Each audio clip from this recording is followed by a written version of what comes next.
മക്കരപ്പറമ്പ് പുഴയും വയലുകളും അരുവികളും ഉൾപ്പെടെ പ്രകൃതി വിഭവങ്ങൾ കൊണ്ട് സമ്പന്നമായ ഒരു ഗ്രാമപ്രദേശം. കർഷകരും സാധാരണക്കാരായ മനുഷ്യരും സൗഹൃദപൂർവ്വം അധിവസിക്കുന്ന ഇടം. ഒരു ധനകാര്യ സ്ഥാപനം നാടിന്റെ പുരോഗതിയിൽ എങ്ങനെയെല്ലാം സ്വാധീനിക്കുന്നു എന്നതിന്റെ വലിയൊരു ഉദാഹരണവും ഈ മക്കരപ്പറമ്പിലുണ്ട്. വള്ളുവനാടിന്റെ സാംസ്കാരിക തനിമയാൽ കേളികേട്ട ഈ ഗ്രാമം പതിറ്റാണ്ടുകൾക്ക് മുമ്പ് പിച്ചവച്ച് മുന്നോട്ട് നടക്കുന്ന കാലം തൊട്ടേ ഈ ധനകാര്യ സ്ഥാപനം അവരുടെ കൂടെയുണ്ട്. Makkaraparamba service cooperative bank.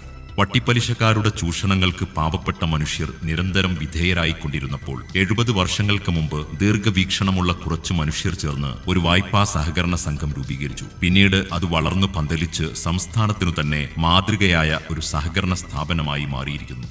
1952 producers come consumer സൊസൈറ്റിയായി രൂപം കൊണ്ട് കാലക്രമേണ അത് സർവീസ് സഹകരണ ബാങ്കായി മാറുകയായിരുന്നു. നിലവിൽ 240 കോടിയിലധികം നിക്ഷേപവും 170 കോടിയിലധികം വായ്പയും ബാക്കി നിൽപ്പുള്ള 280 കോടി രൂപ പ്രവർത്തന മൂലധനമുള്ള സംസ്ഥാനത്തെ വിരലിലെണ്ണാവുന്ന സഹകരണ ബാങ്കുകളിൽ ഒന്നായി മാറാൻ സാധിച്ചു.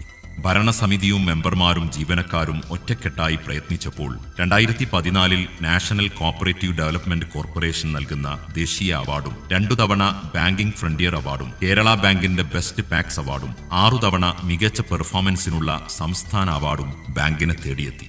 കാലത്തിന്റെ മാറ്റത്തോടൊപ്പം സഞ്ചരിക്കാൻ മടി കാണിച്ചില്ല എന്നതാണ് ഏറ്റവും പ്രധാനം. കോർ ബാങ്കിങ്ങും ATM സർവീസും മൊബൈൽ ബാങ്കിങ്ങുമെല്ലാം ഏറ്റവും ആദ്യം നടപ്പിലാക്കിയ സഹകരണ ബാങ്കുകളിൽ ഒന്ന് മക്കരപ്പറമ്പ് സർവീസ് കോഓപ്പറേറ്റീവ് ബാങ്ക് ആയിരിക്കും. ഇന്ന് 6 ബ്രാഞ്ചുകളിലായി 80-ലേറെ സ്റ്റാഫുകളിൽ എത്തി നിൽക്കുന്നു. കർഷകർക്ക് പലതരത്തിലുള്ള വായ്പകളും സബ്സിഡി നിരക്കിൽ ട്രാക്ടർ സേവനവും നൽകുന്നു. കർഷകർക്ക് ബഹുമതികൾ നൽകി ആദരിക്കുവാനും ബാങ്ക് മുന്നോട്ട് വന്നു. ഏതൊരാൾക്കും അടിയന്തിരമായി പണത്തിന് ഒരാവശ്യം വന്നാൽ ആദ്യം ചിന്തിക്കുക ഗോൾഡ് ലോണിനെ കുറിച്ചായിരിക്കും. അതിനായി 10 തരം സ്വർണ്ണപ്പണയ പദ്ധതികളാണ് ബാങ്ക് നടത്തിവരുന്നത്. പണയവസ്തുവിന് മറ്റെവിടെയും ലഭിക്കാത്ത മൂല്യവും ഇവിടെ നൽകുന്നു. മക്കരപ്പറമ്പും കുറുവാ പഞ്ചായത്തിന്റെ ഒരു ഭാഗവും കോഡൂർ പഞ്ചായത്തിലെ ചില പ്രദേശങ്ങളുമാണ് ബാങ്കിന്റെ പ്രവർത്തന പരിധി. എന്നാൽ ജില്ലയിലുടനീളം ലോണുകൾ അനുവദിക്കാനുള്ള അനുമതി ലഭ്യമായതോടെ ജില്ലയുടെ പല ഭാഗങ്ങളിൽ ഉള്ളവർക്കും സുതാര്യമായി ലോണുകൾ അനുവദിച്ച് മക്കരപ്പറമ്പ് സർവീസ് കോഓപ്പറേറ്റീവ് ബാങ്ക് ജില്ലയുടെ മൊത്തം ബാങ്കായി വളർന്നു. നോട്ട് നിരോധന കാലം എല്ലാ സഹകരണ ബാങ്കുകൾക്കും പരീക്ഷണ കാലഘട്ടമായിരുന്നു. സഹകരണ ബാങ്കുകൾക്ക് നേരെ ഗുരുതര ആരോപണങ്ങൾ പലരും മനഃപൂർവ്വം ഉന്നയിച്ചു അക്കാലത്ത്. എന്നാൽ അതിനെയെല്ലാം ഇച്ഛാശക്തിയോടെ മറികടക്കാൻ നമുക്കായി. നിക്ഷേപകരുടെ ബുദ്ധിമുട്ടുകൾ മനസ്സിലാക്കി അവരുടെ കൂടെ നിന്നു. തങ്ങളുടെ ലാഭത്തിന്റെ ഒരു വിഹിതം ജീവകാരുണ്യ വിദ്യാഭ്യാസ നവോത്ഥാന പ്രവർത്തനങ്ങൾക്കായി നീക്കിവച്ചു. 50-ലേറെ വൃക്കരോഗികൾക്ക് ഡയാലിസിസ് ചെയ്യാൻ എല്ലാ മാസവും ധനസഹായം നൽകി. പെയിൻ ആൻഡ് പാലിയേറ്റീവ് സെന്ററുകളെ നിരന്തരമായി സഹായിക്കുന്നു. മങ്കട CH സെന്ററിന് ആംബുലൻസ് നൽകി കൂടെ നിന്നു. സ്വന്തമായി ആംബുലൻസ് സേവനം ഒരുക്കുവാനും ബാങ്കിന് സാധിച്ചിട്ടുണ്ട്.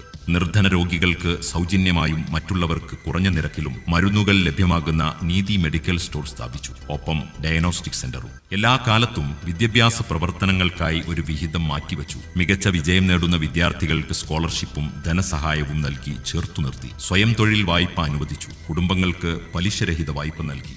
ലോകം മുഴുവൻ ഒരു മഹാമാരിക്ക് മുമ്പിൽ പകച്ചുനിന്ന കാലത്തും ബാങ്ക് അതിന്റെ കടമ നിറവേറ്റി. പ്രവാസ ലോകത്ത് കുടുങ്ങിക്കിടന്നവരെ നാട്ടിലെത്താൻ സഹായിച്ചു. വിദ്യാലയങ്ങളെല്ലാം ഓൺലൈനിലേക്ക് മാറിയ ആ കാലത്ത് കുട്ടികൾക്കായി 50,000 രൂപ വരെ പലിശരഹിത വായ്പ നൽകി. ഈ പിന്നിട്ട 70 വർഷങ്ങൾ വലിയൊരു വിപ്ലവം തന്നെയാണ്.